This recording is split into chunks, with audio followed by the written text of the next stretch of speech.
আজকে সেই সহযোদ্ধাদের সামনে দাঁড়িয়ে কিছু বাস্তবতা তুলে ধরতে চাই। কারণ আজকে আমাদের যে সেমিনার, সেই সেমিনারে গুরুত্বপূর্ণ কয়েকটি শব্দ হচ্ছে জুলাই বিপ্লবোত্তর আকাঙ্ক্ষা ও সম্ভাবনা। এতে কোনো বিন্দুমাত্র কোনো সন্দেহ নেই আসলে যে এত বড় যে একটি অভ্যুত্থান হলো, এত মানুষ রক্ত দিল, জীবন দিল, এখানে যে আকাঙ্ক্ষা, সেই আকাঙ্ক্ষা হচ্ছে পাহাড় সম।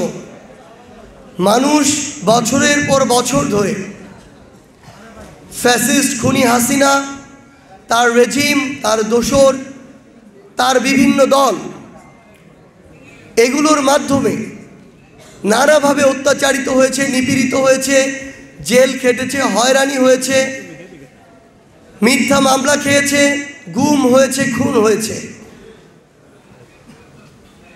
এই বাংলাদেশের মানুষ অসহায় হয়ে খুনি হাসিনার সিন্ডিকেটের কাছে জিম্মি হয়েছে, গণভবনের কাছে জিম্মি হয়েছে, ক্ষমতার পিপাসার কাছে জিম্মি হয়েছে, গোপালগঞ্জ নামক সিন্ডিকেটের কাছে জিম্মি হয়েছে। এত কিছুর পরে যখন মানুষের দেয়ালে পিঠ ঠেকে গিয়েছে, তখন মানুষ মুক্তির আশায় জীবন দিতে পর্যন্ত কার্পণ্য করে।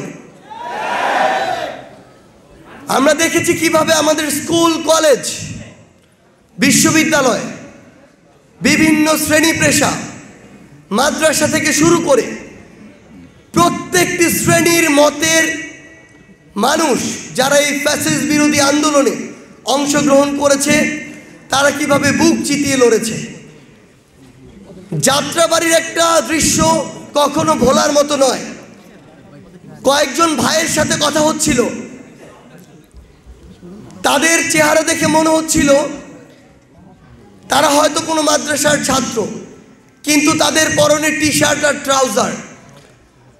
যখন তাদেরকে জিজ্ঞাসা করলাম আপনারা কোথায় পড়াশোনা করেন, উত্তরে আসলো তারা মাদ্রাসায় পড়াশোনা করে। তাহলে আপনারা যে টি শার্ট আর ট্রাউজার পরে এসেছেন, তাদের উত্তর ছিল যখন ওই খুনির কিছু দোসররা, বাহিনীরা এই পাঞ্জাবি পায়জামার টুপি পরা মাদ্রাসার ছাত্রদেরকে দেখে, তখন তারা টার্গেট করে গুলি করে। আমরা জীবন দিতেই এসেছি, কিন্তু কারো যেন টার্গেট হয়ে জীবন না দিতে হয়, আমরা যেন শাহাদাতের মৃত্যু নিয়ে এই পৃথিবী থেকে যেতে পারি, সেজন্য আমরা এখন টি শার্ট আর ট্রাউজার পরে এসেছি, যেন কোনো একটা গ্রুপ ধরে এই গণহত্যা না চালানো হয়। তো এমনিভাবে প্রত্যেকটি ক্ষেত্রে, শুধু মাদ্রাসা নয়, স্কুল বলি, কলেজ বলি, বিশ্ববিদ্যালয় বলি, ওই 16ই আগস্ট, 17ই আগস্টে আবার প্রাইভেট বিশ্ববিদ্যালয়ের ভাই বোনদের কথা বলি। এবং দিন শেষে আমরা এরকম অনেক মানুষ দেখেছি 3, 4, 5 আগস্টে, যারা সারাদিন হয়তো অফিসে যেতে হয়েছে, কিন্তু অফিস শেষে সরাসরি রাজপথে এসেছে। আমরা এমন অনেক মানুষকে দেখেছি যারা কোনো না কোনো কারণে নিজে হয়তো আসতে পারেনি, কিন্তু নিজের সন্তান, স্ত্রী তাদেরকে আসতে বাধা দেয়নি।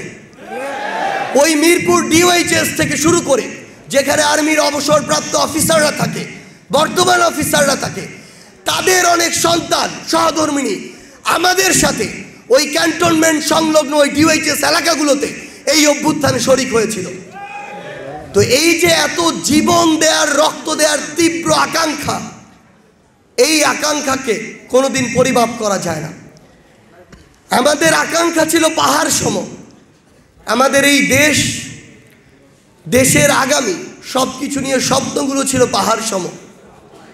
কিন্তু 5ই আগস্টের পরবর্তী সময় আমরা আমাদের ক্ষুদ্র জায়গা থেকে প্রত্যক্ষ এবং পরোক্ষভাবে যে বিষয়গুলো দেখছি, যেগুলো আমাদের সম্ভাবনাকে, আজকে যে আকাঙ্ক্ষা এবং সম্ভাবনার কথা আমরা বলছি, সেই সম্ভাবনাকে পদে পদে বিভিন্ন জায়গায় বাধাগ্রস্ত করছে।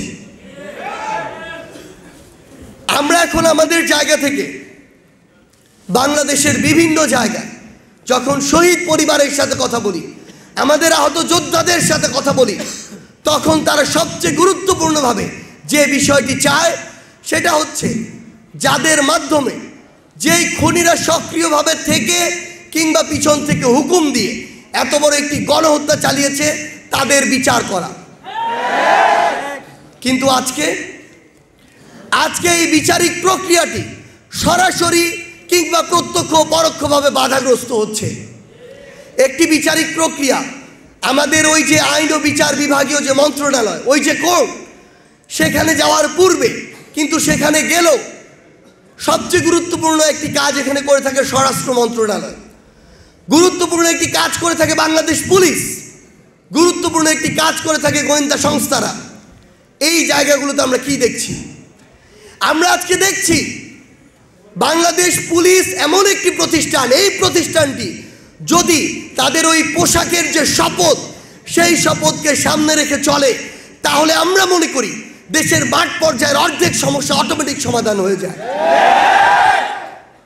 তাদেরকে খুনি হাসিনা একটি প্রতিষ্ঠানের মতো সমুন্নত না রেখে ক্ষমতায় থাকার একটি টুল হিসেবে ব্যবহার করেছিল। এই যে অভ্যস্ততা, এই যে তাদের জিনে এই দাসত্ব মিশে যাওয়া, অভ্যুত্থানে এত বড় একটি অপকর্মের সাথে জড়িত হওয়ার পরও, অভ্যুত্থানে তাদেরকে এত খারাপভাবে ব্যবহার করার পরও আজকে সবাই নয় কিন্তু অনেক পুলিশ সদস্য দেখছি যাদের এখনো ওই শিক্ষাটি হয়নি, যারা এখনো বিন্দুমাত্র নিজের আত্মসম্মান নিয়ে চিন্তা করছে না, যারা এখনো এই অভ্যুত্থান পরবর্তী সময়ে নিজেদেরকে বিভিন্ন মতের কাছে, দলের কাছে, গোষ্ঠীর কাছে সঁপে দিচ্ছে। তারা আজকের কথা চিন্তা করছে না, তারা চিন্তা করছে আগামীতে কে তাদেরকে ফেভার করে একটি ভালো চেয়ারে বসাতে পারবে। ঠিক একই জিনিস আমরা বাংলাদেশের রাজনৈতিক দলগুলোর মধ্যেও দেখতে পাচ্ছি। আগে একটা করা হতো, এখন একাধিক নাম আসছে।